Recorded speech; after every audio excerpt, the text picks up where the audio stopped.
And here we go. We are live. I'm in a bit of an awkward position, gang, because we're here talking about The Brutalist, and I am not a fan. I know Jeff is a fan. Annie, where do you fall on this? I like it. I don't love it. I Okay, think it's an so important watch. I think it's very relevant, but I think that it's not the end all be all of this award season. okay, good. Then I don't feel like I'm going to be taking taking on two of my friends in a big scrap. No, Um, yeah. Now, because we were supposed to have, and we may still have, who knows? Maybe the person who is not here yet comes skating in all Kramer style, and we maybe let him into the conversation. But for now, we're just gonna kick this Earth's Mightiest Critics review of Brady Corbett's The Brutalist off in style. This movie has been nominated for 10 Academy Awards. It's it's held in very high esteem. It's being presented across various theaters in 70 millimeter. I caught it at the Music Box Theater here in Chicago in 70 millimeter last weekend. Did the whole thing, it's pretty universally praised. And I can understand why. I just can't share the enthusiasm having seen it. And in one sense, I walked out of this film with a friend of mine. Went to go see it with my pal AC, who does the Academia Giallo and the Hammerland shows with me. And in this movie has an intermission. And walking out into the lobby during the intermission, I was beaming. I said, I love this movie. Brady Corbet, I've had some issues with his previous films, but I think I finally locked in, as the kids say. Walking out of the film. Oh, yes. Because, my son says that. Yeah. Yeah. I'm I don't hip know, with in the this lingo, finally. context, it looked like locked in is like when you're really focused on something. And that was me. Yeah. Okay, so cool. And I felt like that was Brady Corbet too, and doing the first part of this movie. And then an hour and a half later, after the intermission, we're walking out into the cold night, and I said to my friend, "I despise this movie." Partially because for me personally, it was a very steep climb and a 90-degree drop in the second half. We're going to get into all of that, but first, before we do, I want to wish a very happy birthday to one of Earth's Mightiest Critics who, for the very reason I'm about to announce, couldn't be here tonight. David Fowley, it's your birthday, and we love you. We miss you. In previous years, we've done live streams on his birthday, and he's commented like, "What are you doing?" We'll see if he pops break in here from tonight. The cake. A break from the. Did you just make that up, Jeff? I did. All right. I love it. And who are we? We are Earth's Mightiest Critics. I am Ian Simmons of Kicking the Seat. We have Annie Banks of the Mary Sue, and we got this covered. And we have Jeff York of the Establishing Shot and Pipeline Artists. Thank you for joining us. And thank you out there, live listeners or viewers, I guess. If you want to join the conversation, please feel to drop a comment. We also accept super chats, although those are not necessary to have your comment reacted to. We're going to talk about The Brutalist. We're going to get into pretty spoilery detail over the next hour. And I want to go around the room and kind of get high-level reactions. We read the temperature at the outset, but just kind of like, what did y'all think of The Brutalist? And then we'll get into some more specifics. So, Annie, let's start with you. Oh, man. I think being a descendant of European immigrants on either side of the family and knowing those immigrants, this was really cool to see from a more theatrical point of view. Really did help me appreciate my own roots while following this story and following this journey, and especially now with immigration being such a hot topic. I felt very timely and relevant. I think the number one thing that really did turn me off was Adrian Brody coming out and saying that they had to use AI in the film. Because if you were going to tell this story about authentic people trying to embrace the American dream and really figure out what comes next for them in their life, do it wholeheartedly. Don't tell me you can't do a Hungarian accent. Don't tell me you can't put 110% into this. And I think that really did turn me off. Because I said I liked it, I didn't love it. And I think the lack of complete authenticity is why I only like it. I do think it's important to watch. I do think that it was predictable that it would land 10 Oscar nominations.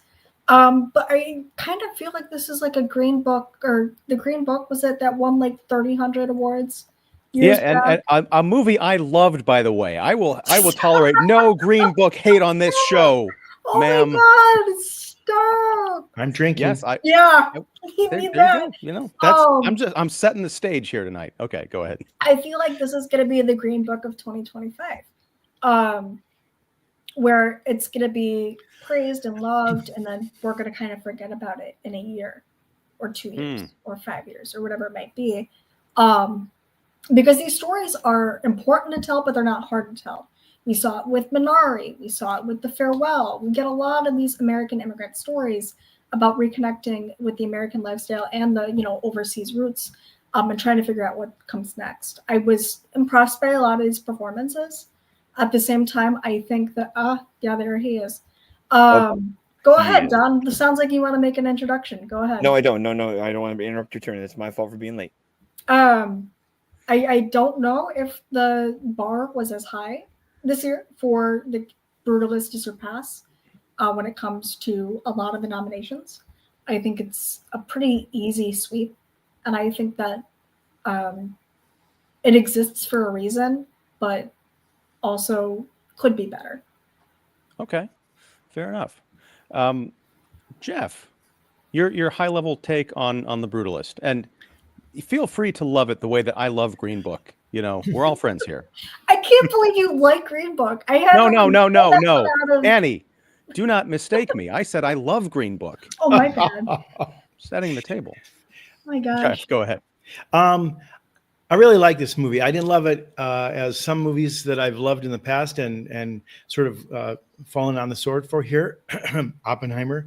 But I think it is ambitious and interesting in a way that few films are often in any given year, let alone sort of Oscar bait, if you will.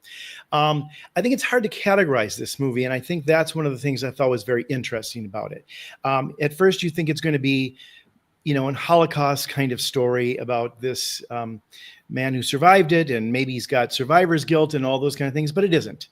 You think it's going to be about an artist who can't get along with people and has a very strict version of his sort of wants and needs as an architect, and rebels against people and sort of resists them, a la the artist, except very serious here. And it isn't quite that either. It might be an exploration of a man who isn't quite sure about his sexuality. I think there are numbers of scenes in this film that suggest that. And we can get into some of those later. I also think it's a little bit about prejudice in this country and the fact that we think that, we just opened up the doors and everybody came in after World War II and it was hunky-dory. It was not. And it still isn't today. And it was very tough. And how many times are you in an Uber or a cab and the cab driver is from the Middle East and he says that he was something important over in, whatever country he came from, and here he's just driving a cab. There's that story here too.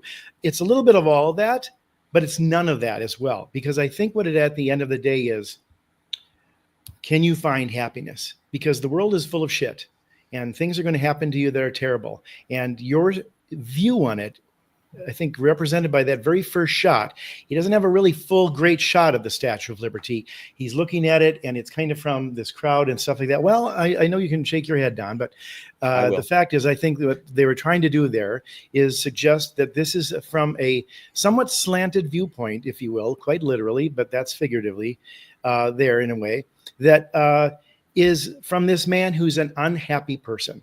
He is not pleased, and dare I say, we're giving away a little bit of spoilers here at the end, when he's sort of lauded as this great architect at the end of it all, doesn't look very happy, and his the relative says, at least he has this and all that, and that's what life's about. And it's like nobody would actually agree with that. The actual agreement is life is about the journey.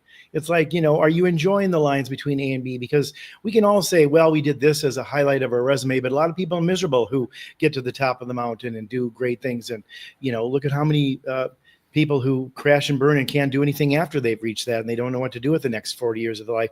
So I think this movie is actually very hard to categorize, except for I think it is very telling about this man who has talent, who has things going from but he's not really throughout this movie in a very contented state. And I think that he should be enjoying getting to make the building that he wants and being reunited with his wife and cousin, or I think it was a cousin, right? Was that Niece. the younger niece? Sorry.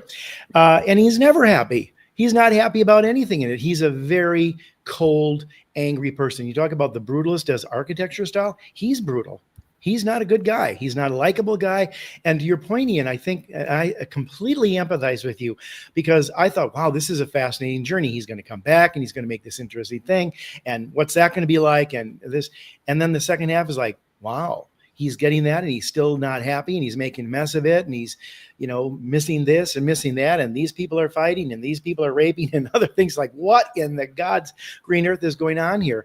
And I think that's fascinating, because I think what the director and the film is trying to say is that, how we approach life is as important as what we do in life, and ultimately more important, because that's the day to day. You can put a resume together and you might have 10 things that sound great, but if they're strewn out over 60 years and you didn't enjoy any of the journey, you're screwed. You're not going to have a happy life. So I don't know. That's the way I took this, but I will empathize with you, Ian.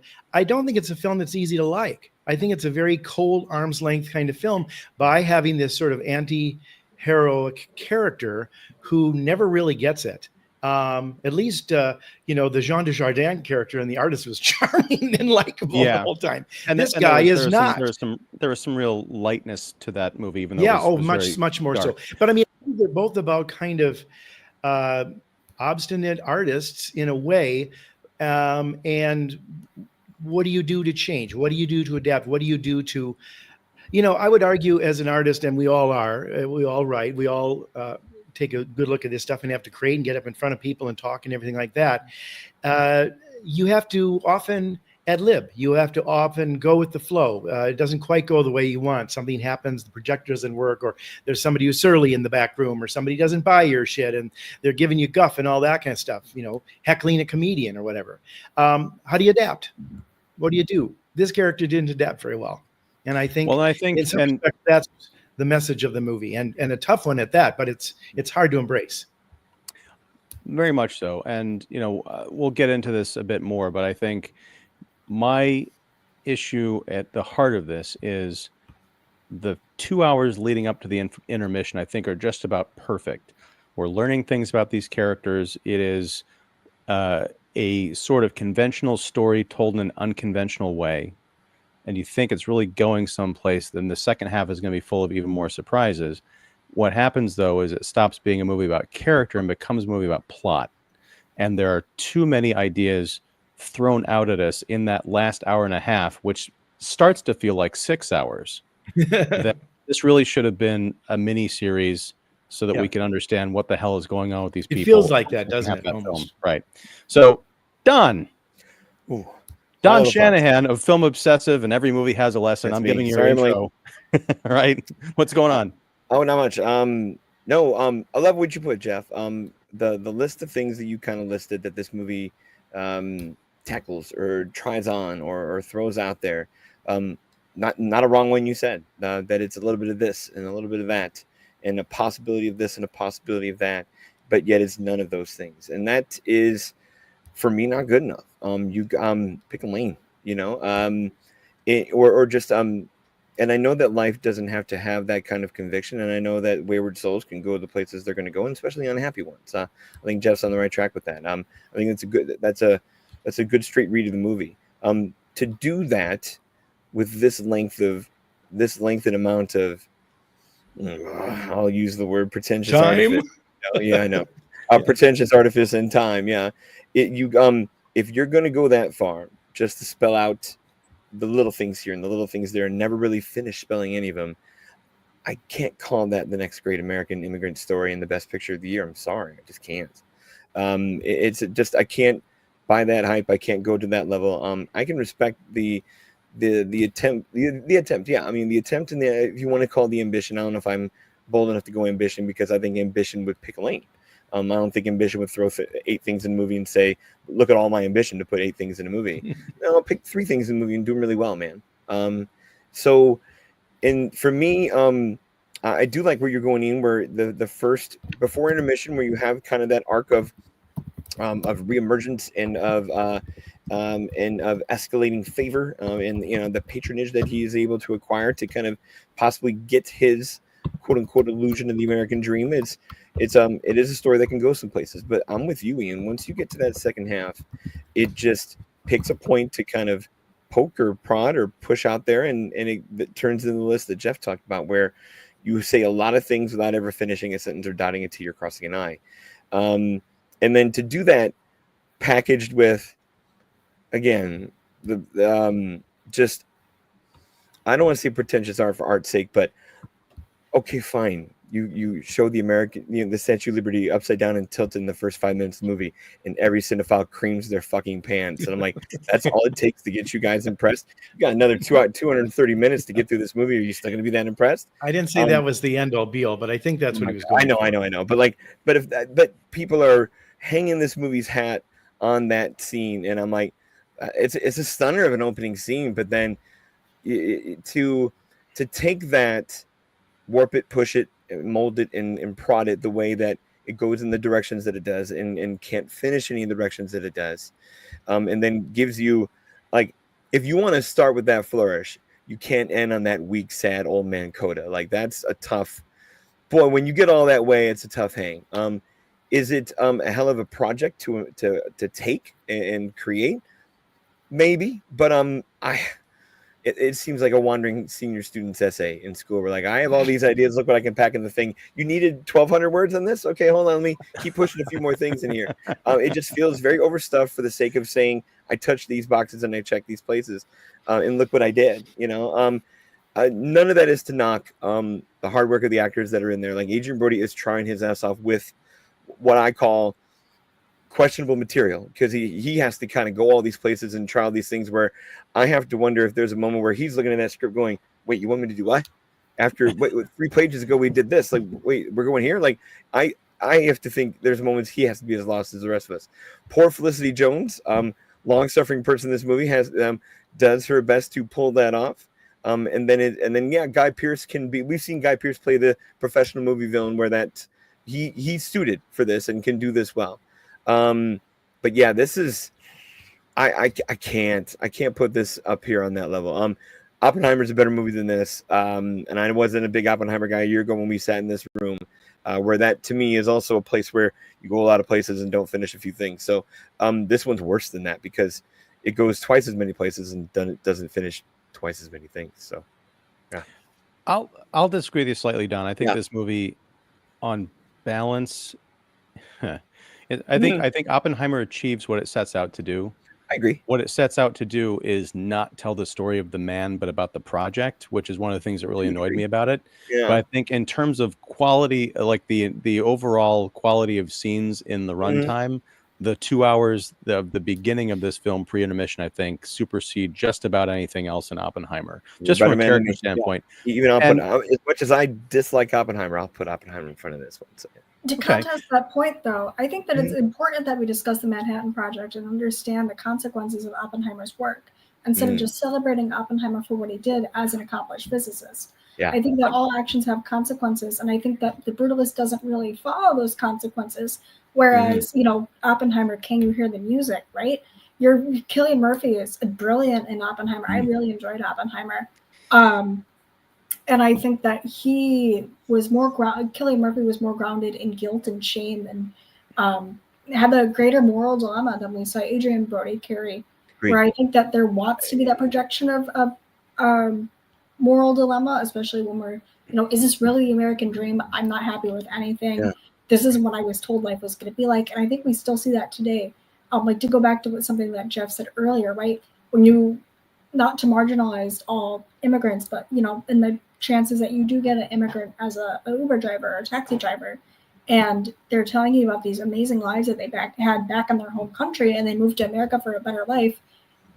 Congratulations. Like, the administration's not going to give you more than $7.25 an hour because they're so greedy and want to keep it all to themselves. Right. Or you could be a multi-millionaire back home because you're doing something that someone making $15 an hour does here. So I think that, not to compare apples to oranges, because these are two very different movies. Right. I think, likened by cinematography and runtime, but, both tell very comparable stories. I just don't know, it's hard to draw conclusions on something that want to tell different messages. One is a consequence of action, and one is the reality of the misleading aspects of the American dream. I don't know if this movie is about the misleading aspects of the American dream. I mean, I think it is, among 12 other fucking things. But well, I mean, look, we can maybe get into that a bit, but I mean, László Tóth does very well in this movie. The only reason he really stumbles and falls is because of his own shortcomings as a person, right? And that's pretty much what we all. I don't want to quote Neil Gaiman because of various reasons. Oh, yeah, but don't do that. But I'm going to. There was that famous Sandman #8 where there was a little baby who died, and Death comes to take him, and he says, "This isn't fair." And he said, "Well, what did I get?" And Death says, "You get what everybody gets. You get a lifetime." So sometimes that's 2 days, and sometimes that's 7,000 days.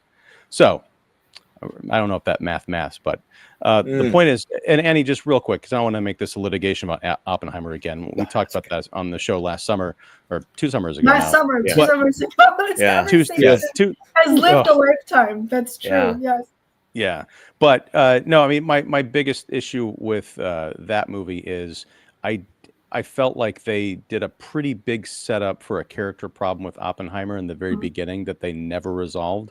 And that stuck with me through the entire 2 hours. This guy literally tries to poison one of his professors and has no qualms about it. Would have been fine doing it unless the professor the visiting scholar that he really respected, he kept him from killing himself. So, and I think we spend more time with László Tóth in this movie than we did with Oppenheimer, just being a person experiencing him. Now, one is based on a true person. The other is based on a person who the creators aspire to have represent a historical figure, but all of his choices are pulled out of whole cloth. So they could have made him a well-rounded individual, but they chose to make him the catalyst for a bunch of weird plot devices and choices. But no, so yeah, help me out here, gang, because I missed the first, I'll say 3 minutes of this movie. I thought you were going to say a number bigger than 3. What? No, I thought you were saying a number bigger than 3. I was in the music box. They don't have stadium seating, and so if you end up sitting behind someone who is, say, sitting straight up in their seat and wearing a baseball cap, and they are in your line of view, that can cause problems and perhaps compel you to move. So I was doing that, and then other people came in and started sitting down. So I was misled because the movie opens with Overture, and the music's playing, and I'm expecting a 2001 Space Odyssey thing where I've got like 3.5 minutes to settle in. But no, it plays for like a half a minute, and then we're into this story about László and his wife, and he's fleeing Europe, and there's a lot of dialogue, and it's all subtitled. So I didn't pick up any of this. So you didn't miss anything. Well, to me, like the metaphor for you not being able to sit and see comfortably because he's trying to figure out where they are and what's going on as the boat is coming into the harbor, and he doesn't see much. He's got only a certain viewpoint with all the crowd around him and everything else. It's actually a perfect metaphor for your struggles to find the seat and look at the screen. But I felt like as I was trying to dodge around that baseball cap, I saw a woman sitting at a table. Was that his wife or something? No, she doesn't show up till much later. Yeah, till after the intermission. Yeah, she's not in the picture. Okay, I thought I saw someone. I thought I saw a woman sitting at a table or something, but I could your be imagination. Yes. Without being, good. Sorry. Oh no. So that was my question. Was for me one of the fun revelations of this movie, because yes, it's about a guy who's an architect. He's a brutalist architect, but I didn't know the whole thing about him being a famous architect back in Europe. I think he was a Hungarian Jew who fled, correct, after World War II. So it's not just like, he studied architecture. He was, he had buildings all over the place and was very well renowned, right? Yes. I didn't know if there are any clues to that in the first couple minutes of the movie, or if that is meant to be a surprise as I discovered it later in the film. There's a little bit when he's talking to his cousin about, what he was doing, and this is not much of a job, and, those kind of things. But again, I think the film doesn't give you all that stuff right away. In fact, it's interesting we were talking about Oppenheimer, because I think, to your point that I remember you had issues with, Ian, that scene in a way is almost foreshadowing. Like, here is a man who is willing to kill his professor because he doesn't like what he's doing.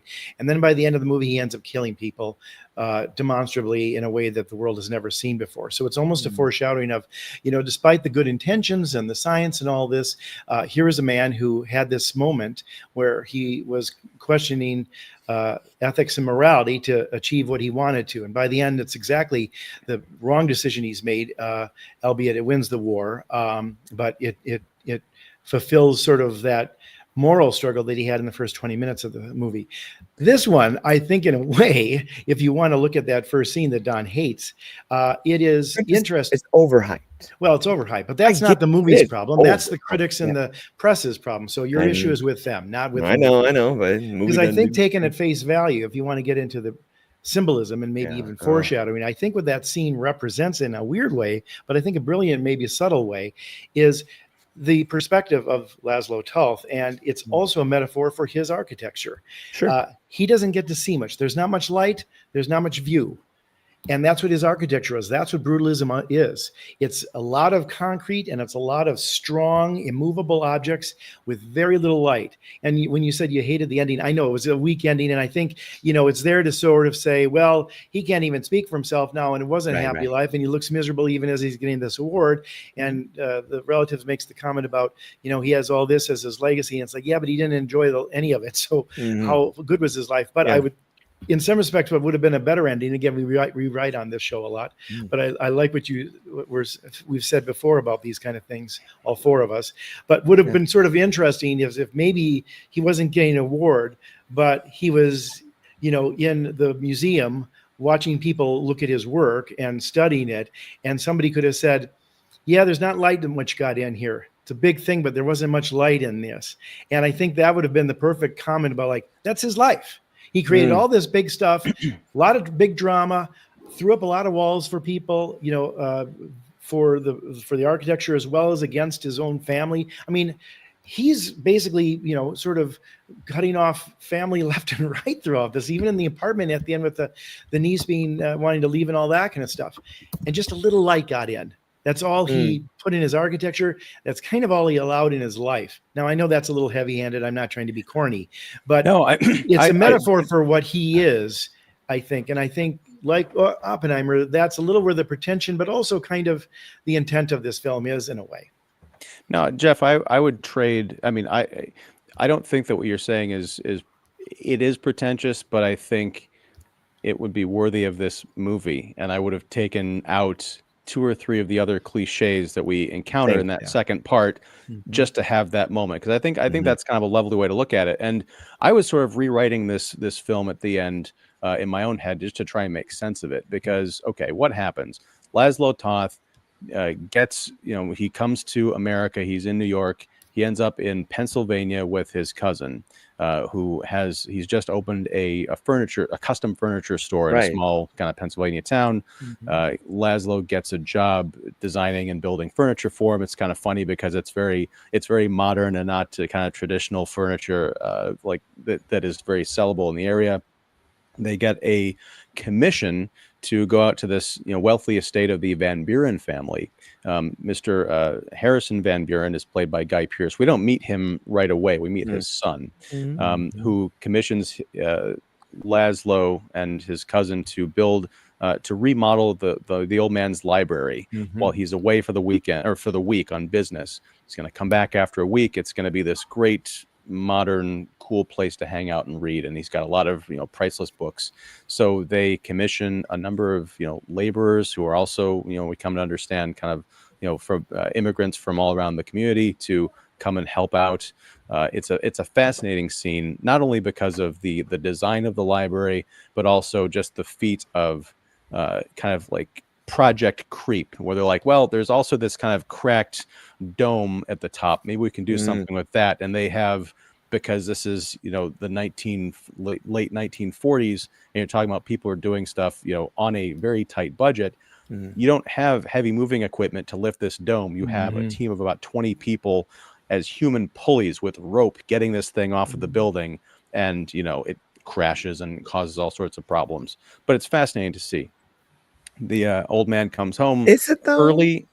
I think it is. I mean, but that's It's a beautiful the thing, library like, for 2 seconds. Yeah, I know. What I you mean, but the thing is, like, what I loved about the first part of this movie is it takes its time True. being about not plot, right? That's true. We That's take true. I could We're watch a discovering the artist. documentary. The rose is blooming as we watch it bloom. Yeah. Right. It's I hear just like the Ed Harris, Jackson Pollock movie from 25 years ago. The human drama wasn't as compelling as watching him create and what we learned about him as an artist in making these works. I Yeah. respected Jackson Pollock after that movie. I didn't respect him before that movie, really, Okay. because I felt I understand him his work. I do like But watching anyway, MacGyver make the bombs. It's cool. Yeah.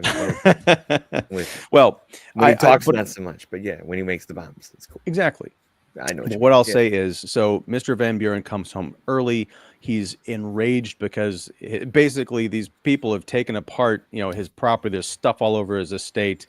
The library, the books are all over the place. Nothing's finished. He didn't, because it was a surprise. He didn't know why all these strange people were in his house. His son is nowhere to be found. He kicks everybody out. And his mother was dying too. Right. And well, his mother was, sick and dying. And so I don't think we knew that she was dying at this point. They just said, my mother's in the car and she's scared of all these like strange people that she doesn't know. We come to find out later that that was the same, like she died the next day. So László loses the commission for his cousin because he kind of stands up to Harrison Van Buren. But he says, whatever, we're going to go.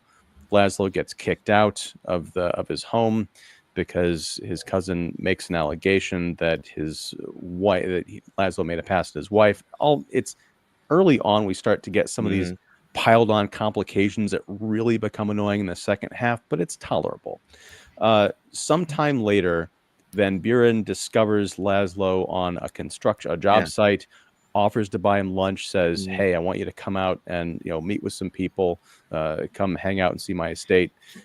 Long story short, scene. Like that scene to me is more fascinating as it goes too, because like you said, you finally discover, wow, this guy was worth some salt back there in Hungary. And it's like that revelation and that mano a mano moment plays well. Like I'm with you. I'm hooked into that moment. It's when it goes after that. So well, thank you for bringing that up, Don, because before they go out to the house and there's that whole like rags to riches scene of like, wow, look at all this stuff that we've seen in movies 100 times before.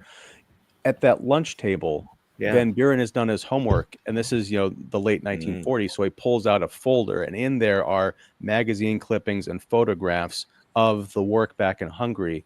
And László Adrian Brody, I love his performance in this movie for the nuances. His overwhelming joy and sadness and just open weeping when he sees these photographs, because A, he didn't think he'd ever see these buildings again, probably because they're back home. And B, he's just amazed that people kind of remember and talk about and wrote about his work. And one of the reasons that he was brought into the situation is because as much as Van Buren hated the design of the library, he got some notoriety and some like a Better Homes and Gardens kind of thing saying, hey, look at this cool modern library. It's like, well, I guess I'm onto something here. Long story short, László is commissioned by Van Buren to build a sprawling 800,000 foot or something community center / church / basically a monument to his deceased mother. And the movie goes on from there. There's a subplot about László's wife back in Europe, and Van Buren uses some of his connections to expedite the process of bringing her over. And after the intermission, she arrives by train, and the movie becomes a very different thing. Now, I can accept that in the lead up in that first half, we find out that László is a heroin addict. We find out that he is very much into sex and feels very guilty about, having sex with other women, partially because I don't think that he ever believes he's going to see his wife again because of the chasm, right? Of the distance and the time and, the post effects of the war. And that's all very compelling. The second half of the movie, the wife shows up. She's in a wheelchair. She had osteoporosis due to, I guess, starvation. So she's wheelchair bound. They have a mute niece who kind of takes care of the mother. And if I yawn, I mean it. So sorry. Oh no, I'm there. I'm there with you. I'm with And you. well, I mean, I'm hold doing on. it, but I'm doing, hold and on a I have to second. push back already. Well, but I hold think on a second. the second half No. of the movie is not about plot, Ian. It's about Toth in the center and his incomplete life. All those little strands of story you think are incomplete, that's his life. Well, okay, He never but has a real marriage. He never has a real sense of the community. He doesn't finish his projects. It's all about this man. He cannot enjoy what he's doing and concentrate on all that. I don't think it's 7 plots. I think it's 7 things that this guy can't make work. And I think this movie represents that. But I think it's always been about him. It's not called brutalism. It's called the brutalist. He is the man who is making these walls of concrete with very little light and very little warmth to it. If that isn't the metaphor for his whole entire life, and I already say the second half, I think that is. I think that's the plot. We don't like him. You don't like him. And that makes sense why you don't like the second half of the movie. But I think that's what it's about. Here's the thing. I Make no agree. mistake, Which Jeff, is where I go, that's it. I do I need like 3 hours to László- get that. Yeah. I do like László Tóth as a character, as a person, because he's very complicated. He's not perfect. He's not the refugee we see in movies like this, where he's the sterling, sparkling. He's a good person. He just comes to the crooked United Salt States of the and earth, turns into a completely monster, wonderful. right? Sure. He's got his demons with the heroin. He's got a black friend that he meets on the street who's got a young son. His name's Gordon, and Gordon becomes his right hand man through the decade plus of this movie. He's kind of his foreman on this community center job, and they share heroin together. And at one point, László is strapped and he's like completely freaked out and stressed out, and he goes to Gordon. He's like, do you have any smack? Basically he says, no, I'm out. I stopped doing that. So that character had a bit of growth. My issue, Jeff, is the piling on. What I call plot is more like just these pieces of story that don't fit in anywhere, and they're real head scratchers. For example, the wife shows up. What is her name? Is it Elizabeth? It's it's naturalized, which is we'll call her Elizabeth. Felicity Jones. She is disabled. She at one point they're lying in bed, and she starts. I'll just say it. She starts jerking her husband off, and just like saying, "I know what you did, and I forgive you." And she's giving him like all worked up, but she keeps saying, "I know what you did. I was there. I would know all the things you did. I was there with you the entire time." Like, are you a witch? What is going on here? This is just too bizarre for words. Okay. Later on in the film, I'm just going to go through my laundry list of bullshit that this movie piles on in the second part. Okay. In the second half, László and Van Buren go to Italy to get this very rare marble for the community center. And in the mines, after a night of drinking and festivities, well, Tóth has been drinking, not so much Van Buren, at least not to that degree. László's sort of half passed out in one of the mines. Van Buren comes over and sits next to him, and then he unzips his pants and he sodomizes him. I'm thinking, where did this come from? And then later on, towards the end of the movie, Elizabeth, she's found out about this. She storms into the Van Buren home while they're having a very big, important business dinner and starts screaming at him about how he raped her husband. I'm thinking, this is a ridiculous scene that was the catalyst for which was another ridiculous moment that I didn't buy at all. So now I have the culminating scene of this film before the epilogue, and I don't buy any of it, nor do I care. It just felt like, how do we take the honesty and the patience with which we're building these characters in the first half and throw it all out the window? We flash forward about 10 years, maybe I don't know if it was 10 years, but the mute niece, who was also, we come to believe, sexually assaulted by Van Buren's son, because everybody in this family is a scumbag, because it's a cliche about rich people. Give me a break. She ends up finding a husband, and they decide they're going to move to Israel, which was recently established as a nation. And all of a sudden she's talking. It's the whole silent Bob thing. And whenever there's a character in a movie who shows up and it's, she doesn't talk, or he doesn't talk, or he never says anything, I'm just counting down and hoping that they don't say anything.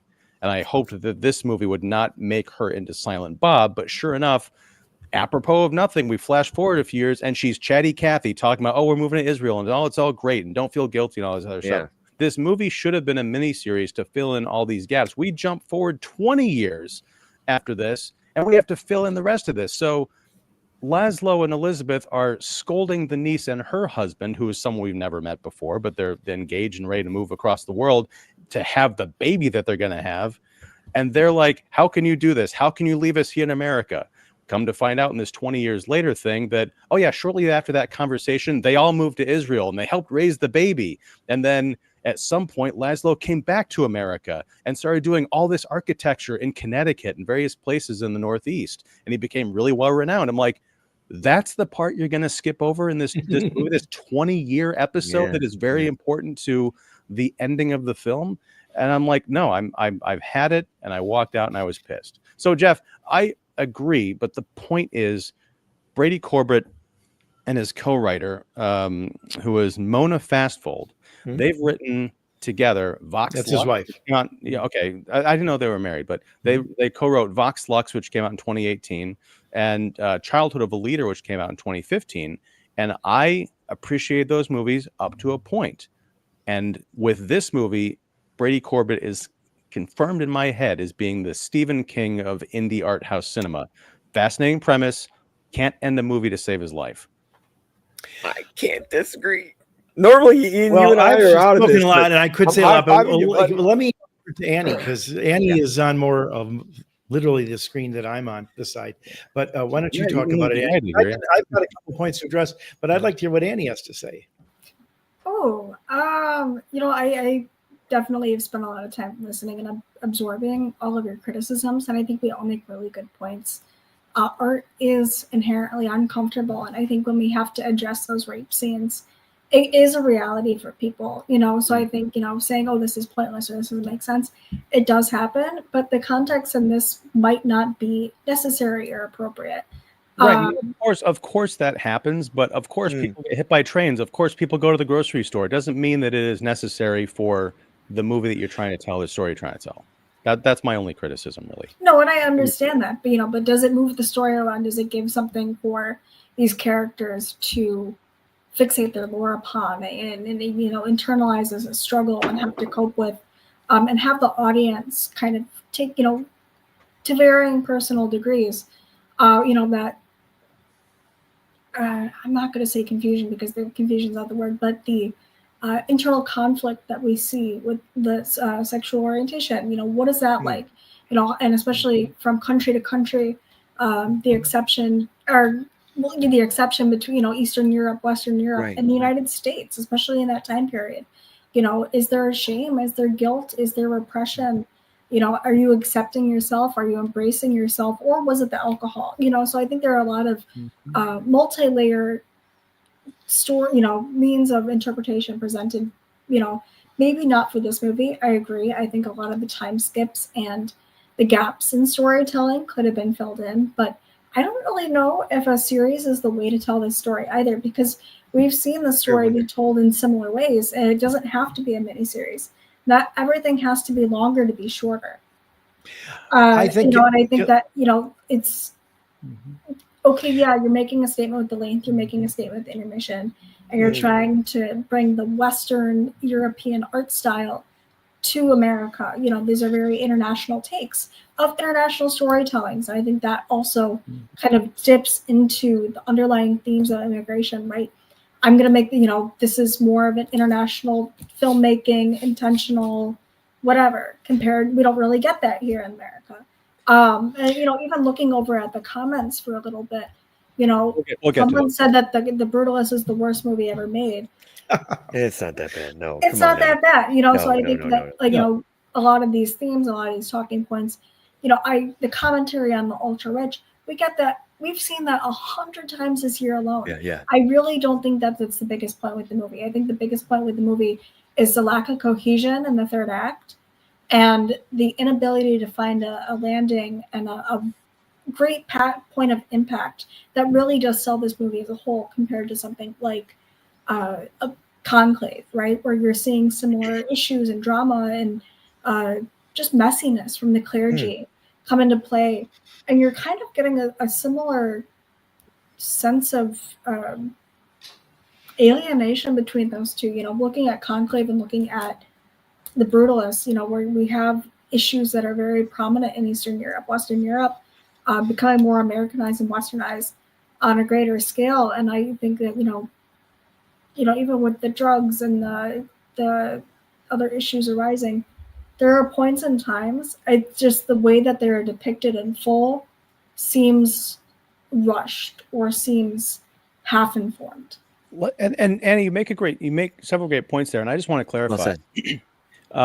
When I said this should have been a mini-series, I don't know that I would have enjoyed watching this miniseries, but I guess what I was inartfully saying, and I'm still struggling to get across, if you're going to tell this particular story with these plot points, then it needs to be 8 hours long, because we need backstory and motivation and clarification on a number of things. I think that you just take the first half of this movie and you build on what is naturally there without shoving in all this other random stuff. I think if the wife had never shown up, then it was just a movie about these two men building this building from these two different cultures. I'm not saying it has to be a Green Book situation, but I'm saying there is a lot of inherent drama there just with the clash of these two guys. And so when you bring in all the relationship stuff and you do with it what Corbett and Volstad did, or Fastfold, did with this story, it just makes everything messy and complicated. I don't want to see the 8-hour version of this story, but I think it needs that if you want to tell it.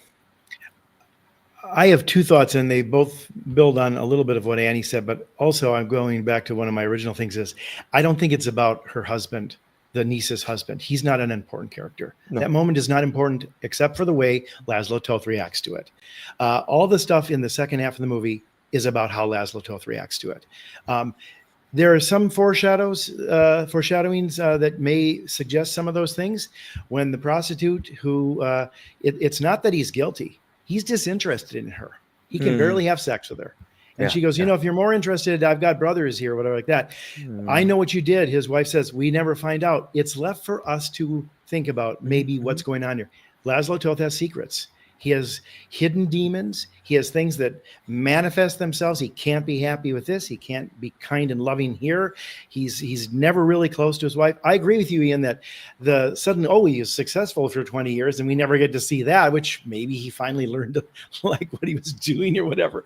That's, I think, a failure of that second half. But I think what I found very intriguing about this is they don't give us a lot of clear answers on some of these very interesting questions that people have, including some of the ones that everybody here has raised. I'm not so sure that he isn't homosexual. I'm not so sure that he maybe, stole to get out of the camp or something, or maybe had who knows what he did. I think this is a man who's got tremendous resentment. He's got tremendous guilt. He's got tremendous self-hatred. He doesn't like the way he's being treated. He's both, like any narcissist or any egotist, it's driven by insecurity. And I think that that's what the entire movie is about. It is not about plot or these things that he does or these other characters. These people are trying to be happy. They want to go to Israel. She probably found her voice because she was probably still freaked because she was on the run and hiding. They weren't sure what was done in World War II. And sometimes people do find their voice. That's not as important as how is he treating this woman who's finally happy. She's talking. She's got a lover. They want to go to Israel and find happiness. He's not for it. He's completely against it. He's an asshole. He's angry. He can't be happy. That's the point of every plot point that happens in the second half. And dare I say the first half. You can say you like a character. I do too, in the sense that he's a fascinating anti-hero, hard to like Tony Soprano, right? When you think you're going to like him, he does something awful and kills somebody by pinching their nose and they bleed out and they, suffocate on their own nosebleed. That's this character, except he's not quite as brutal as that, but he's pretty brutal in other ways. But help me out, Jeff. What is it about him in the first half of this movie, pre-intermission, that strikes you as him being disreputable or not a good person? Because to me, he does a complete switch in that second. He's so Prideful in prideful what? that he doesn't talk to his cousin about what happened. We don't know what happened. He doesn't apologize. That's left to our imagination too. Is it the wife or is it him? We don't know, but he doesn't address it. He sits there and sulks like the stoic male that they're all taught to be Well, at that time. the guy kicks him out of his house because he makes up but he this doesn't make allegation. any attempt to change it, and we never see him revisit his cousin Well, again. I mean, right. I think that he does other things. He sits there and suffers in silence while doing this manual labor that is not good for his hands or his integrity. I think he's just But that doesn't speak to his character. Yeah, now. it does. It does. He's not does. addressing it. He's not talking about it. People in those days suffered in silence. They were men. Yes, they right, were right, stoic. right. That They does didn't not, share. that does not make him a bad person. What I'm trying to get is what it makes him him an unhappy person who is a but person who there's is a not difference doing between anything someone to. It's not. there's It's him someone not who's doing unhappy. anything to fix his life. It's not him doing things that he could to address his life and better them. Right, but what you're And I don't need 3 describing- hours of that. Well, Or what you're like just- yeah. that's kind of my brim filling moment. Is like this movie has many of these threads and many of these clues and many of these propositions and many of these angles that Jeff is spelling out very, very well, even projecting out further than we think the movie even tells us, which is its own, again, the commentary and the critical zeitgeist digestion point of this movie has jumped so many sharks. But no, at its core, what Jeff is talking about is all true. And the hard part is like, I get to that point watching that transpire with its question marks or even just with its certainties of like, yeah, he isn't happy. I get it. Like I don't need you're kind of there's kind of a head beating, brow beating point of like where and maybe it's not a hope that it's going to change or hope that it's going to coalesce or project further than we want it to go. But if I get to a point of despite all of the minutes and all the time spent to go there, I get a that's it part of it at the end of it where I'm like, yeah, America will fuck you over. And that's why I distill like my projection of it is I do distill this down to the illusion of the American dream. Like it's out there, it's something we all pine for and hope for, but certain people can't get it, certain people aren't going to get it, and certain people control it. Where I put a lot more stock into what Pearce is doing in this movie than I do as much as what Brody's doing in this movie in terms of what the character's doing to speak on what the movie wants to speak on. But yeah, I mean, Jeff's not wrong. It's just I get to that same point and go, that's it. It's tough. I'm cutting you off there, William. My bad. Well, no, but here's the thing. There are moments of transcendent joy and appreciation in the first half of that movie in László Tóth that are just not there, except for the last time we see a spark of joy and hope is coming out of the intermission when he's going to the train station with the flowers to meet his wife. And then he sees that she's wheelchair bound and he's very upset that she didn't mention anything, and that opens up a whole can of worms. And at that point, his character really does turn. The bitterness, the resentment, all that negativity comes out in the second half, where it was not truly evident in the first half. We do get mystery. We do get a sense that he was an architect in his previous life. That diner scene really helps fill out the confrontation in the library beforehand, where he has the guts to go up against this Van Buren guy and say, look, you don't want it, screw you. We did our best and you're going to pay us or, or don't, whatever. That's your business. But as far as, and he's got a vice, he's got a heroin addiction, and he also, visits prostitutes, but that could also be set at the feet of, again, he's been separated from his wife for a long time. He doesn't know if he's ever going to see her again, and he's not happy when he's with her. So he's feeling like he's just using it to, if he had a cell phone, he would have just gone on to, one of those sites and gotten over it. OnlyFans. That would have been it. Right. Zillow. Yeah. Zillow, where they go to get houses. Anyway.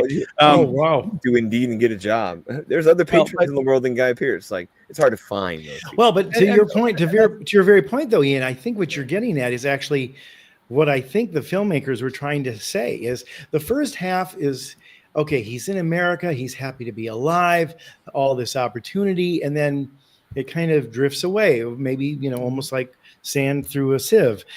He alienates his cousin and his wife. He can't find work.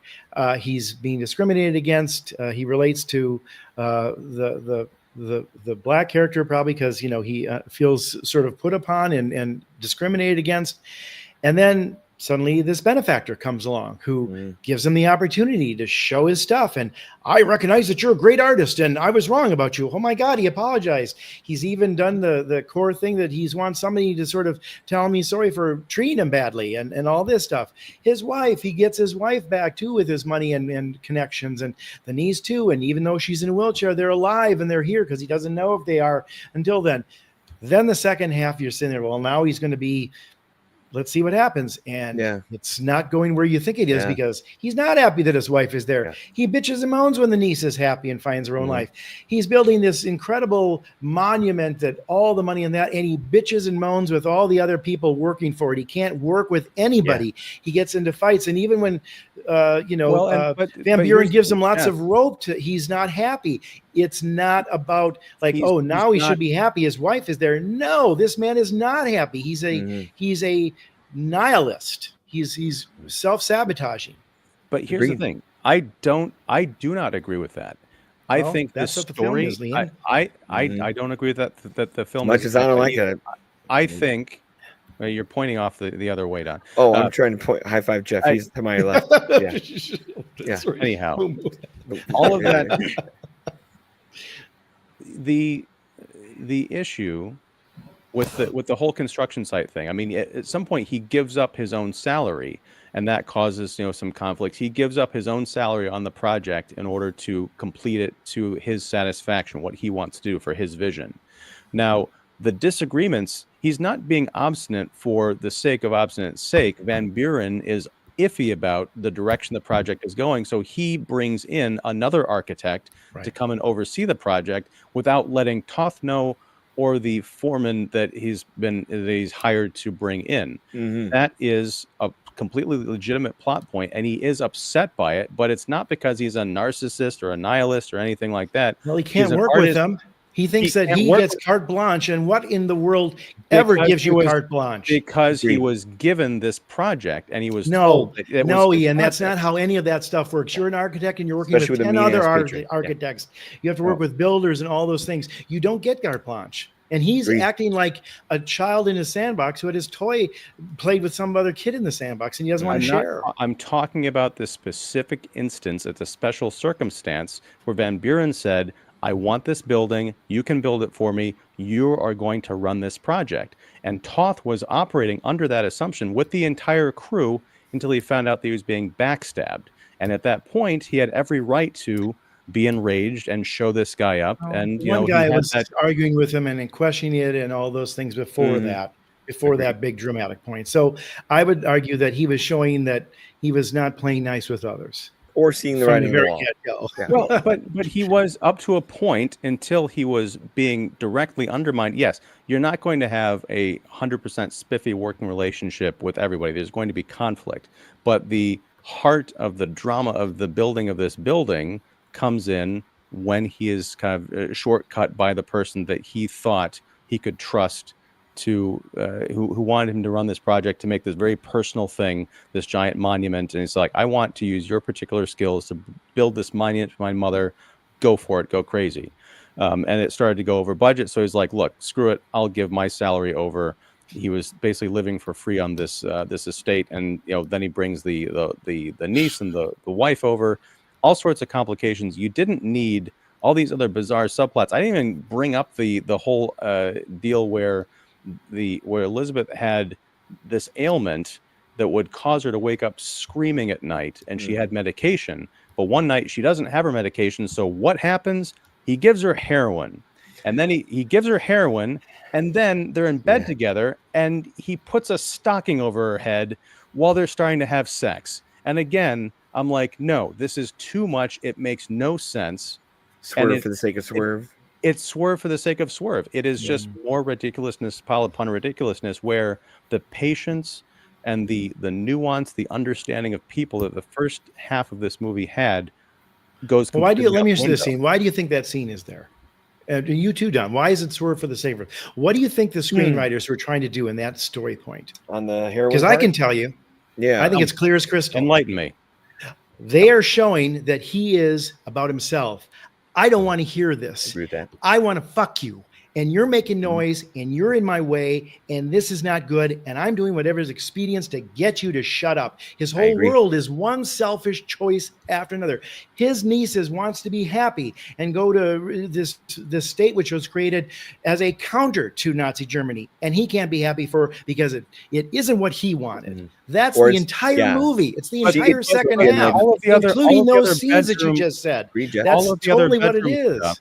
All of the other bedroom and relationship stuff between him and his wife, he showed very little interest in her. She had to go and like get him off while he's like, I don't know. Yeah, he's not consistent except for his whims at that moment. Again, the plot points that this movie throws in for the sake of shock value or whatever, they do not add up based on the scenes that we had seen previously. It is a very inconsistent story. I think he is an inconsistent character, except for the consistency in his selfishness and his feelings of victimization, and therefore a displaced sense of, ego and everything else. Well, that's what I think is that's a tough thing to play out. The sense of victimization comes in the second half of the movie. The first half of the movie, he is a victim of several circumstances, but he does not consider himself to be a victim. You mentioned the whole thing with the cousin. He was kicked out of that situation, and he was very embarrassed and very ashamed and very angry because he and his cousin had a very close relationship back home. They had a close relationship coming to America. The cousin essentially got him to America and set him up to be a successful part of his business. And then this happened. He was very confused and very reeling. Everything else is conjecture. I think she's anti-Semitic. He talks about that. And exactly what happened between them that would have created her, we don't know exactly. Well, if she's anti-Semitic, I don't know why she's marrying a Hungarian Jew. Well, because he wasn't trying to be that. He was trying to be an American. He changed his name and everything else, the name of the store. Jeff, if you're truly anti-Semitic, there's no as long as you pretend not to be that thing you are, I guess I can be okay with it.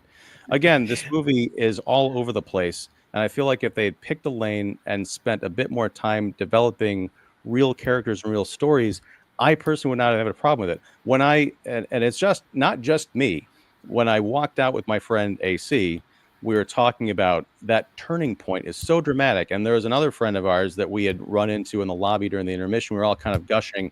We saw each other coming out. And we're like, what the hell happened to this movie? It took a complete nosedive. Now, I agree that there are themes and ideas in this movie. I just don't agree that they're successfully delivered. And that's where, we can agree to disagree, Jeff. But this is I say this, I'm angry because I'm so disappointed at the heights this movie achieved in the first part. I came out of the intermission saying, I understand why this movie is getting praised. It is one of my favorite films of last year that I'm discovering this year. And then at the end of it, I'm like, I am glad I did not get emotionally invested earlier on. I've got some distance. Annie, how you doing? Sorry, my sister is in the other room singing and taking a shower off key, and she does this all day, every day. And the cost of living is too high for me to leave. So I too, Adrian Brody, feel trapped. For completely different circumstances. If you want to live in the suburbs of Chicago, I got you. I kind of going back to the anti-Semitism thing, which, is also very relevant today for different reasons. And the conversation around Israel and all that as well. I think the depiction of anti-Semitism that we're facing isn't as brutal as it should be, especially when that is such a big part of your identity and you're trying to leave that behind, or it's interpreted that you're trying to leave that behind, especially if you're a Hungarian Jew escaping the Holocaust and all that, which, I don't know if that was emphasized enough. I know we've had these stories before, and you can't really compare it to like The Boy in the Striped Pajamas or anything else. But I think that the levity around that specific instance and that kind of pivoting point, part of your immigration is kind of swept to the side, where you're like, oh yeah, millions of my people were oppressed. I'm going to be a brutalist architect. I'm a great brutalist architect. Okay, that's awesome. Yeah. What exactly is the struggle? And I think that, we see a lot of different struggles, but that are microdosed in ways that people can relate to them depending on your own upbringing. But there's not a real central struggle. And I think that's where the movie kind of loses its momentum, where it doesn't really know how to pick a lane and focus on when it comes to the invisible antagonist in a way. I do like the messages it's trying to share. I think it's, again, I've said this plenty of times throughout the evening, incredibly timely and relevant, especially considering the plight of immigrants to America or trying to get to America now and trying to establish themselves as we embrace a new administration that doesn't take kindly to those trying to start a life in America. Well, I'm not going to get into a it, lot of but I'm also, projection too, I can't let but that it's escape. there, and Annie's right, you know. So yeah. Well, it is there from a certain point of view. I want to yeah. acknowledge that we're not going to get into politics here, but I do want to acknowledge that there are people with different political points of view who watch this show. So that is a perspective you have, Annie. It's not one that I happen to share. That's the tough part about this movie is like, because but it that's has what the movie, all the conversation is true. being had. Right. It's not me saying, Ian, this is happening.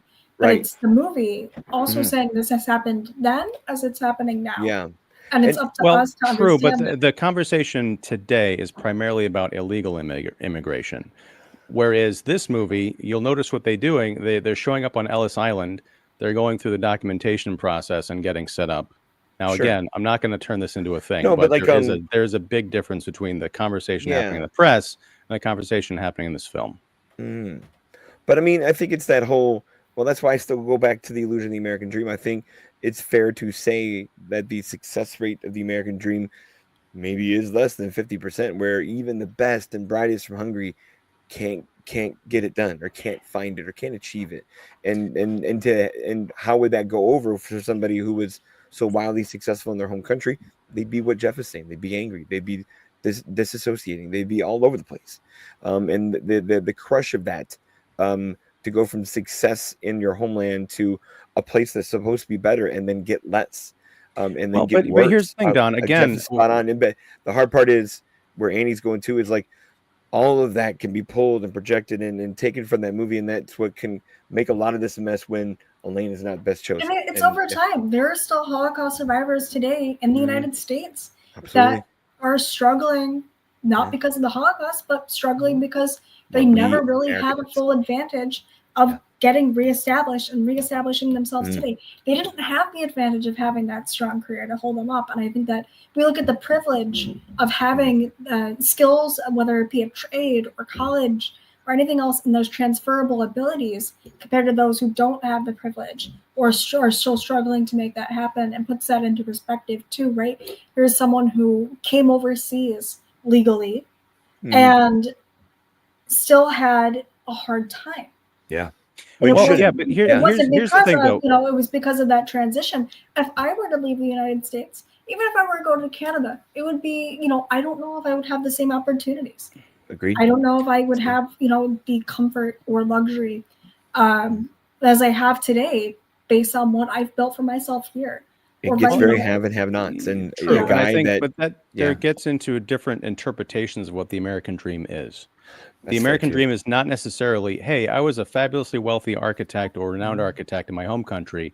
Then a war happened. I moved to America, and I expect to become a well-renowned architect. It's, I can go somewhere and have the opportunity to start literally at the bottom and make something of myself. Once again, László Tóth does achieve the American dream in this movie.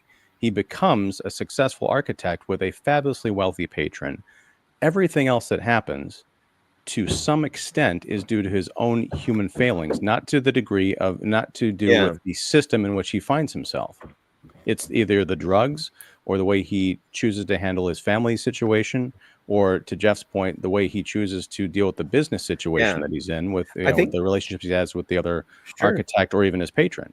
But if he adjusts, and again, this is a matter of, well, he shouldn't have to do this, but everyone has to do things that they don't want to do in order to succeed. If he just kept his mouth shut, kept his head down, done what he was asked as far as building this building, then eventually that center would have been completed, and he could have taken that reputation, that money certainly, and moved on to do something that had nothing to do with Mr. Van Buren, and probably still achieved what he did at the end of his life, those places in Connecticut. I think if you need the most basic distillation, and here I go projecting, trying to be these other folks, but like if you do the American dream in the most basic level, it's the three things from the Declaration: it's life, liberty, and the pursuit of happiness. And the movie to Jeff's credit and to the movie's credit, grants László all three of those things, but whether or not the double-edged sword of those things come with it. Like, he does have a life here in America where he is not in Hungary, he's not in the Holocaust, but look what life he gets. He is able to have to have liberty. He can he can make a great looking library. Your boss might not like it. You can go out and make this great project. You can have your talent constantly recognized. Not everyone's gonna like it. And then the pursuit of happiness, Jeff has gone on to great lengths to say, hey, he had the pursuit to go out and do all this stuff, still became unhappy. Like, that duality and that double-edged sword is alive and well in this country, then, now, forever, probably. So, not to sound like the WWE right here, then, now, forever, but yeah. Sorry.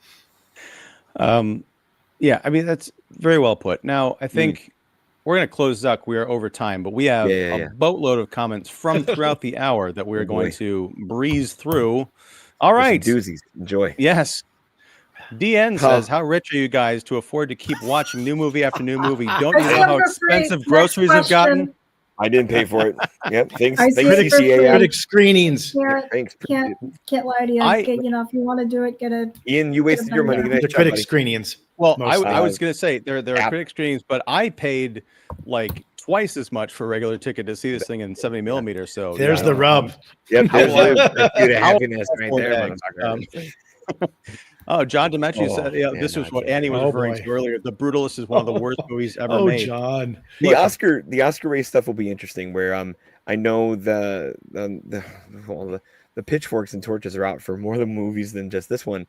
Where this one, I said it before the award season started, where this one felt like this year's The Irishman. This one felt like this year's Killers of the Flower Moon. Where outside of Brody and maybe production design, this movie could go over 11 in a hurry. I think Brody's got it in the bag, but after that, especially after this little AI bullshit, that might be its one win, and it's going to go home empty-handed everywhere else. Well, which is a shame, because I also don't think it's. I think that the AI is actually a more serious conversation than I brought up earlier before you entered the call. Because if you can't commit to doing a Hungarian accent, why commit to the role at all? That is an insult to those who are actually Hungarian. Who cannot help having that accent, that it is part of their culture. If you're going to treat it as disposable, you are treating your role as disposable. I wouldn't give Brody the Oscar, but I get that he's the front runner because of what he is and who he is and all that. Jeff and I had on it doesn't really excuse the use of cheating art. I agree. Well, but here's the thing. Jeff and I had this conversation on another podcast at quite some length. I think it was on the Spoiler Room. And I think we made a good case for why the use of AI in this movie is not cheating. And I think the AI conversation is still too young and too raw. And I think we're going to look back on a lot of the opinion pieces from this era the same way that we look at early special effects in other movies and matte paintings and things. Tron got disqualified because he used computers. Well, I also raised the question too: is it could be ADR replacement, right? Except he wasn't available. I mean, when you have to replace sound because some line gets swallowed or something is interfered with the sound mix, you have people come in and do automated dialogue replacement. It might have happened here, and he wasn't available to come in and sweeten. They found out, he mispronounced this word. That's not the way you say that, Hungarian, and he wasn't available. We don't know all the details because I've looked for it, Annie. I thought it was bad at first too, but there might be 100 reasons. Well, even a dialect coach, even a dialect coach could be considered cheating because Adrian Brody is not a Hungarian Jew from the 1940s. He's trying his best. It's called acting and it's called filmmaking, and a lot of parts go into making this stew. I don't want to get into this, but suffice it to say, maybe Jeff and I last year had an AI conversation surrounding the artwork that appears for all of 5 seconds in Late Night with the Devil. We spent an hour talking about that. So folks, go check that out. I'll probably link it down below, but we're not done talking about AI except on this live stream. Petty says, hey guys, I haven't seen the movie yet, so I'll be keeping an eye on your reviews because if I go by the Academy nominations, I'd have to buy a ticket for Emilia Perez, unless you have Netflix. True. Right? That's a Netflix movie. It's a Netflix. Right. Is John Demetri is worse than Emilia Perez? Are you asking if John Demetri is worse than Emilia Perez? Maybe. I think he's asking if that movie is worse than Emilia Perez. Maybe he hasn't seen that one either. But anyway. Sajiwa says, I've not seen this movie, but I thought I would drop in for a few minutes. Welcome. I think he's gone by now, but Just checked out the trailer. Looks interesting. I guess Oh, some boy. kind of an architecture movie. Go watch Columbus, buddy. Yeah, go watch Exhibiting Forgiveness. Some people Anything can with this. read what is it, a chewing gum wrapper and unlock the secrets of the universe. There it is. Yeah. Other people read War and Peace and it's a mere adventure novel. Uh-huh. Who Don, am I quoting? Yeah. Don. I you're- don't know. That's Lex Oh, I Luthor missed- from Superman. I was gonna say Come that's on. fine with this. Yeah. No, I got distracted by Don. You're referencing a movie. I swear you reference in a disparaging way, which I can't believe is true. Columbus?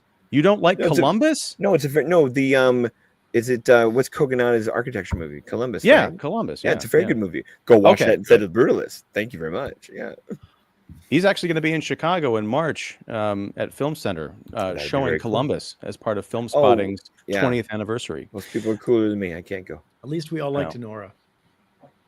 I'll There- tip my hat there. It's not the Yes. best picture of the year, but Sajua then says, "Oh, read the plot summary. Dark ass. good call, buddy. You saved 3 hours of your life. Good job. I want to see that on the poster for this movie. Read the Yeah. plot summary. I mean, dark. I can't think he's Plot summary, all that dark, far off bad. from, like, I know this Oscar stuff goes in the direction where you still kind of need, especially with the Academy being a big broad pool, you need a little bit of that public juice and favor, at least somewhere to kind of pick up a little bit of extra votes to win. I don't know what central 4-quadrant crowd is going to go, yeah, that's the one for me this year. The Brutalist, that's the one. Like, Wicked's going to win that one. Like, as far as it's the just- crowd pleasers, yeah. well, just like, and you need at least a little bit of, like I said, even I don't Well, the necessarily important full thing too, public Don, favor, and but public this is why we respect. should You do know? an Academy Awards podcast. Yeah. But going You back have to that populist vote there, John, I think I that know. the I don't want populist that vote, either, but yeah. the populist vote was missed for the Brutalist because there was not a Twitter movement to support it. Everyone who claims to be a cinephile and doesn't have a job and spends all day on Letterboxd on Twitter Yeah. is not rallying for. You know exactly what I'm talking because they're like, I'm unemployed. I watched I know the 5 type. movies. Yeah. I'm an AMC list member. Uh-huh. It's so free and Yeah. easy to get a job. I promise you, I'll help you. I know. We're hiring. Mm. But like, I'll work for you, Annie. there was no like I'm Letterboxd freelance. mass social media push. No. The controversy was because of the AI. That Yeah. in itself shut down the populist vote. Yeah, like, this Because isn't people Parasite. But online like the other drama. They're not going to support this because, oh my God. And same thing, I'm shocked that like even with all the controversy, which is exuberantly worse for Amelia Perez, Mhm. people on Twitter liked it. Well, but you have to It's tough understand one, too. yeah. There's every year on the Oscars there's controversies, and Totally. you can't judge the Twitter or Letterboxd. You have to really go by sort of what the buzzing is, mostly in LA or even in England, because that's where most of the other people who are out of Hollywood are the voting members. And this ticks a lot of boxes that it's serious. It's about important stuff, America, Holocaust, etc. Yeah. All those kind of things that often play well. But you also have to remember, maybe this is why we should do an interesting podcast on this, is they have the weighted ballot now. So a lot of times movies that are in the middle, because everybody likes them, but they're not the favorite of everybody, but they're also not the most disliked of them, those tend to often win. And some of those movies that don't have the controversy around them may do better. We'll see what happens. It's a wild season. That's another show. Sorry, Yeah. go ahead with the road. No. Yeah. Sorry. No, that's fine. You can't talk about an Oscar movie without getting into the Oscar conversation. There's always so, politics. Yeah. Time to go finish editing my Lynch podcast Again, episode. wise Carry on, choice. film people. I like that. Film Wise people. choice. Uh, Good job, Spam. Trampled Push says best Ooh. viewers on. Are they Oh, talking about the third act of the movie, Trampled Push? No. Okay. Wow. No, this is another one of our Twitch bot friends. So welcome. Wow, Jeff, say the F word. I think you My said apologies. the F word. My No, apologies. Proud of you, Jeff.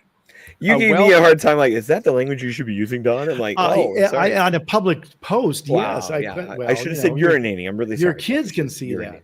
Damn. They're not my Instagram. Yeah, but yeah. Maybe Wow. your kids at school, Don. And finally, oh wait, I'm not I'm trying finally, to 'cause save there's you another from one. yourself. Petty says, "Congratulations on having a great president!" Multiple exclamation points. One that you, who are friends, deserve. I am very happy for you, MAGA. Oh Now, boy. Petty, I don't know if you know this. Not everybody on this panel is politically aligned and certainly not with the MAGA movement. But your point is well taken. One of these Thank you. things is not like the other. Mhm. One. All right. And then Petty Just one. with a super Just chat. one. Why I have the know. live Just shows one. been moved? Only to one, Tuesday? Petty. Only one. Well, why have the live shows been moved to Tuesdays? If it was to lost me, you have failed, Ian. Look, to lose you, Petty. We can't quit you. Patty. To quote another We can't quit Oscar-winning you. film. Yeah. We don't know how. No, it's particularly just it's not a permanent thing. In fact, next week, and this is a great transition, Petty. We're going to be back on Wednesday next week because Tuesday, a number of folks, the cool kids, are going to be out watching, a big old fancy blockbuster movie at a press screening. I won't say what it is or where it's happening or when, but it's one that we will be talking about in the near future. So next Is week, that the political Shield Man one? Oh, it's the Bird one. It's Birdman 2. Okay, it is. Okay. Birdman 2. Michael Bird Keaton's one? in it. That was like Birdman Anthony 2. Crispiani. You hear about the Captain America movie? Yeah. That It's one, got okay. Birdman in it. That's Yeah. I kept thinking it was this week. Okay. Good to know. Oh Lord. We God. need I Bobby want to see Moynihan. that. Yeah. I want to see that movie, which I'm not going to tell you what it is. I want to see that movie renamed to what is it? Political Shield Man. That is perfect. But no, Great to so do Red some Hulk, president. right? Ooh. Oh, okay. please! Like anybody doesn't know what you're talking about no shit. already. Yeah, good point. Hey, What guys, is Take it? me for it again, Jeff. I Very talk few up to the people- audience.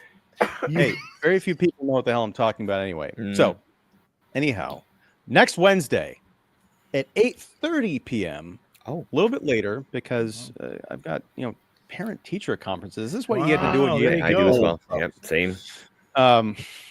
Well, I get to be a part of them. I don't get to give them, Don. I'm Well, that's a not that's much whole- changes. Yeah, I just teach helicopters, so Just they do all enjoying the the talking. journey. I Yes. nodded. Well, Nice one. That's part of the journey of being a parent. Yes.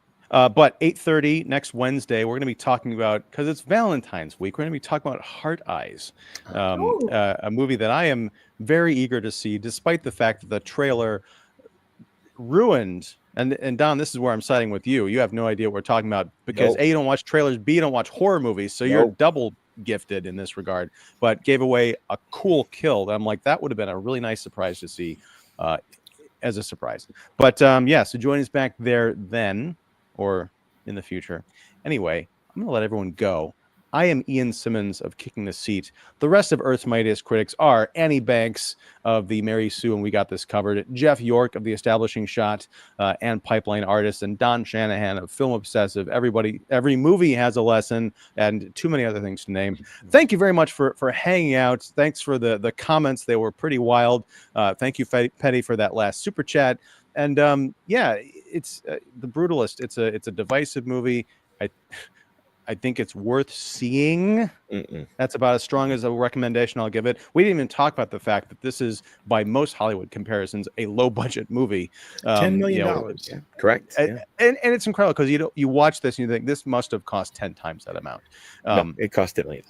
Well, but so It's the check men it for the out. diner. That's it.